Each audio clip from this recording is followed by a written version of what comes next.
Assalamualaikum warahmatullahi wabarakatuh. Saya Diah Rahmasari. Di sini saya akan menjelaskan tentang konsep dasar pendidikan moderasi Islam. Mengapa sih perlu adanya moderasi Islam? Jadi, di era modern seperti sekarang ini, perkembangan ilmu-ilmu pengetahuan dan teknologi membuat berbagai macam aliran pemahaman muncul. Baik aliran pemahaman yang moderat, bahkan sampai aliran pemahaman yang radikal. Islam menjadi salah satu yang berperan penting dalam menjaga keutuhan baik dalam beragama maupun dalam bermasyarakat. Munculnya paham radikalisme di masyarakat menjadi tugas bersama dalam memfilter informasi-informasi yang diterima. Timbulnya paham dan gerakan radikal ini akibat dari kurangnya pemahaman agama, sehingga moderasi beragama sangat penting dalam menjadi jalan penengah bagi terciptanya kedamaian antar umat. Oleh karena itu, di era modern seperti sekarang ini, agama memiliki peranan yang sangat penting dalam masyarakat sebagai pedoman serta memposisikan diri untuk berdampingan dengan zaman yang terus maju dan berkembang sehingga tidak menyimpang. Moderasi beragama sebagai jalan tengah dalam menyatukan perbedaan baik sesama agama maupun berbeda agama. Moderasi beragama juga dapat mencegah terjadinya radikalisme dalam masyarakat, sehingga paham radikal yang terjadi di masyarakat dapat dicegah dan diminimalisir. Selanjutnya yaitu definisi pendidikan moderasi Islam. Pendidikan merupakan proses pembentukan kecakapan-kecakapan fundamental secara intelektual dan emosional ke arah alam dan sesama manusia. Pendidikan adalah proses transformasi atau perubahan kemampuan potensi individu peserta didik menjadi kemampuan nyata untuk meningkatkan taraf hidupnya lahir dan batin. Moderasi Islam dalam bahasa Arab disebut dengan al-wasatiyah al-islamiyah. Al-Qardawi menyebut beberapa kosakata yang serupa makna dengannya termasuk kata tawazun, i'tidal, ta'adul, dan istiqomah. Adapun istilah moderasi menurut Khalid Abu Al-Fadl adalah paham yang mengambil jalan tengah, yaitu paham yang tidak ekstrim kanan ataupun ekstrim kiri. Tujuan dan manfaat moderasi Islam. Yang pertama, menjadi jalan penengah dalam menyatukan perbedaan bagi terciptanya kedamaian di tengah umat. Yang kedua, dapat mencegah dan meminimalisir adanya radikalisme dalam masyarakat. Yang ketiga, menjadi jalan tengah sekaligus menjadi solusi agar tidak terjadi paham yang radikal bahkan intoleran. Yang keempat, menciptakan kehidupan keagamaan yang harmoni, rukun, damai, dan dapat menekankan keseimbangan kehidupan bermasyarakat. Selanjutnya, landasan normatif moderasi Islam, yaitu dalam Al-Quran. Yang pertama, wasatiyah bermakna sikap adil dan pilihan, yaitu dalam Quran Surat Al-Baqarah ayat 143. Yang kedua, wasatiyah bermakna paling baik dan pertengahan, yaitu dalam Quran Surat Al-Baqarah ayat 238. Yang ketiga, wasatiyah bermakna paling adil, ideal paling baik, dan berilmu, yaitu dalam Quran Surat Al-Qalam ayat 28. Yang keempat, wasatiyah bermakna di tengah-tengah atau pertengahan, yaitu dalam Quran Surat Al-Adiyat ayat 52.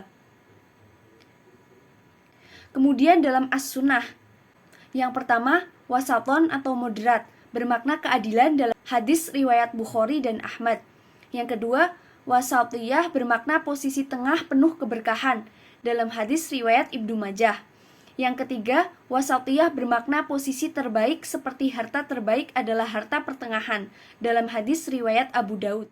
Landasan historis moderasi Islam, yaitu peristiwa pelaksanaan moderasi Islam oleh Wali Songo.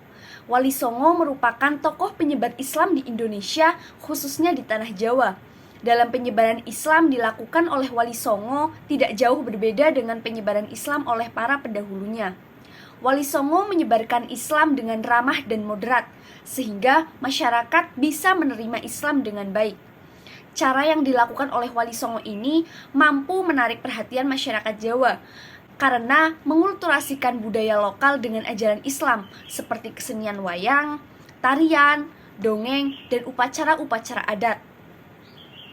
Wali Songo tidak menghapus budaya lokal, tetapi memodifikasinya menjadi lebih islami. Ada juga prinsip-prinsip moderasi Islam. Yang pertama adalah tawasud, mengambil jalan tengah, yaitu sikap tengah-tengah atau sedang di antara dua sikap, yaitu tidak terlalu jatuh ke kanan atau fundamentalis dan terlalu jatuh ke kiri atau liberalis. Dalam Islam, prinsip tawasud ini secara jelas disebutkan dalam Quran Surat Al-Baqarah ayat 143.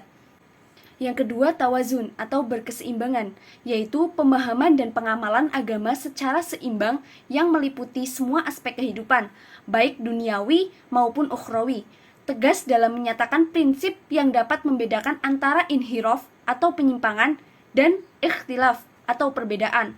Konsep tawazun dijelaskan dalam firman Allah Subhanahu wa taala dalam Quran Surat Al-Hadid ayat 25.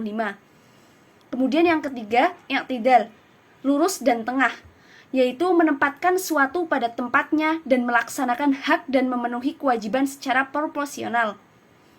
Yang keempat, yaitu tasamuh atau toleransi, yaitu sikap menerima perbedaan dalam berbagai pandangan dan pendirian yang beraneka ragam dengan ringan hati. Yang kelima, musawah, yaitu persamaan dan penghargaan terhadap sesama manusia sebagai makhluk Allah Subhanahu wa taala. Konsep musawah ini dijelaskan dalam firman Allah Subhanahu wa taala dalam Quran Surat Al-Hujurat ayat 13. Kemudian yang terakhir adalah syuro atau musyawarah, yaitu saling menjelaskan dan merundingkan atau saling meminta dan menukar pendapat mengenai sesuatu perkara. Konsep ini dijelaskan dalam firman Allah Subhanahu wa taala dalam Quran Surat Al-Imran ayat 159. Jadi, dari pemaparan di atas dapat disimpulkan bahwa wasatiyah merupakan karakter yang melekat dalam ajaran Islam.